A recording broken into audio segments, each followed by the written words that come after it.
So today marks 832 days since we unanimously submitted this report to the government that contains 31 recommendations on reforms that are needed on online gambling. And last night's Four Corners episode shone a light on the patchy regulation that's entirely inadequate and the conflicted and predatory behaviours of those who actually run this industry. The gambling industry continues to inflict harm with very little accountability, normalising gambling as part of sport, preying on vulnerable people, and being regulated by this cowboy regulator in the Northern Territory where 6 of the 10 commissioners have owned a racehorse that takes too long to investigate. There are 6 part-time commissioners with no staff at all. And when they do eventually impose sanctions, they are too small to actually act as deterrents. Every day of inaction is a win for the gambling companies and a loss for Australians. We are losing $87 million every single day through gambling. And that's $87 million a day for 832 days so far and counting. And whenever the Prime Minister is asked about this, he parrots the talking points of the gambling industry and he lists a list of actions that have nothing to do with this report. The actions that the Prime Minister keeps referring to came out of previous work that was being done under the National Consumer Protection Framework and were really building on the work of the Coalition. So it appears that the Prime Minister would prefer to finish the work of the Coalition rather than implement reforms from a committee chaired by one of their own. It's time to properly regulate the gambling industry. We need to ban commissions. We need to ban inducements. We need a national regulator so we don't have this lowest common denominator approach in the Northern Territory. And we need to phase out the gambling ads that are normalising gambling as part of sport in Australia. And the government needs to show that it can prioritise the interests of Australian people over the interests of a small group of powerful stakeholders. The crossbench will continue to call this out. We are not going to be silent on this. The major parties may not want to do anything here, but this is what the Australian community wants, and we will continue to make noise about this. It's bad enough that the Northern Territory government is running a protection racket for the gambling industry. But worse, much worse, is that the federal government and the federal opposition are also running a protection racket for the gambling industry. Let's not forget that online gambling is wholly within the domain of the federal government to legislate and regulate. And the fact that here we are 2 years after, more than 2 years after, the Murphy report, the fact that this government has not even responded to that report, let alone enacted any of its recommendations, is appalling. And it's not as though the Murphy report is the only opportunity to do something. You know, in 2020, and again in 2022, and again in 2024, 3 times I have sought to progress a private member's bill in this place that would put a positive obligation on gambling companies to satisfy themselves that gamblers are not gambling with the proceeds of crime, and if they suspect it is the proceeds of crime, to report it to the regulators, and if they don't report it and it's subsequently discovered, a federal court can order the gambling company to return that money to the original victim of the crime, the victim of the theft. In 2020, 2022, 2024, 3 occasions the government had the opportunity to act. At 3 occasions it turned away and walked away. Not good enough. They are genuinely running a protection racket for the mob that run the online gambling companies.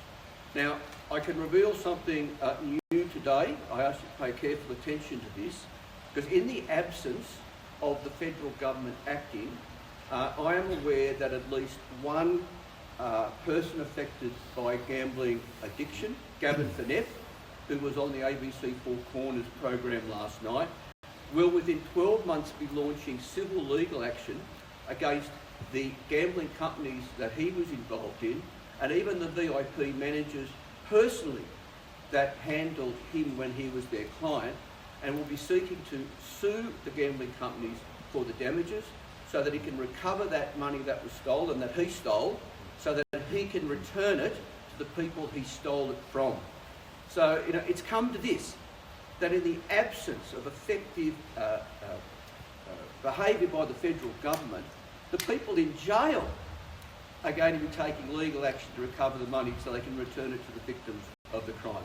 So stay tuned to that, because last night's Four Corners program, it's not the end of it. It's not something that the government can think, oh, that'll blow over in a couple of days, because over the next 12 months, you will see the gambling companies put in the dock. They will be put on trial. So I would hope that not only will the stolen money be returned to the original victim of the crime, but also that it will be a wake-up call that they have to act. They have to act. And when I get that opportunity, I'll be tabling my bill for the 4th time and calling on the government to get behind it. We actually have an epidemic at this point in time in this country, and it's an epidemic of hurt and of harm that is caused by gambling.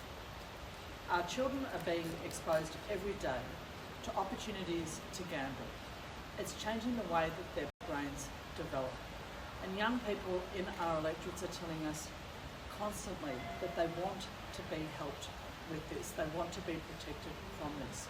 In my own constituency of Curtin, young people have suicided in recent months because of the harm done to them by gambling and their gambling addiction. We know that gambling addiction causes anxiety and depression in at least 40% of the young people who engage in online gambling. We know that gambling addiction contributes to domestic violence and to the breakdown of families. And while our government is complicit with the gambling industry and the lobbyists who are pushing them to protect that industry, the government is complicit in harm being done to Australians every day. It's not just the economic loss, it's the mental health impact of the addiction that gambling causes. And our government needs to step up now and take action to protect all Australians, but particularly young Australians, from this epidemic of harm. Australians love punching above our weight on the world stage. When it comes to gambling losses, we are the biggest losers in the world. 2 years after the landmark Murphy review that set out what we can do about this problem, how we can treat gambling as a public health issue that it is, we have a government that has been missing in action. We have a government that is captured by vested interests, captured by the gambling industry. And we have a Prime Minister who is captured by the gambling industry, who hasn't had the guts to put young Australians before the profits of gambling companies, hasn't had the guts to actually work out a system where we can sit down with broadcasters, with sports, and ensure that they aren't surviving on a business model that is predicated on the suffering of Australians and the normalisation of gambling to young people. Do we want to live in a country where we have more young people under 18 who are gambling than playing a whole range of different sports in this country? More young people gambling than playing basketball. That's not good enough. We can change that. We have the numbers in this parliament to do this today, tomorrow, and yet we have a government that doesn't want to act. And you have to ask some very serious questions of the Prime Minister of the Labor Party about what they actually stand for. Any questions? We've heard, obviously, the government's very keen to move on the social media ban under 16s, but we've also seen the e-safety commissioners open that up to quite a broad range of platforms. Do you want to see gambling apps included in this, at least to take away the harm for young folks? You step forward, just to the mics. I mean, my understanding is that gambling apps are already illegal for under 18s. So they're finding ways to get around it. This is really about normalising gambling for young people, where they truly believe that the only way to enjoy sport is to gamble. And I think over the last 2 weekends, we've had two of the biggest sporting events in Australia, and people who watch them, you're just getting inundated with gambling as, and people have had a gutful. Yeah, I heard from a young man in my electorate this week who told me about how in his advanced maths class at a school in my electorate, they put up on the board who was up and down on their bets for over the weekend from betting on sport. And this was completely normalised in the class. The teacher knew about it.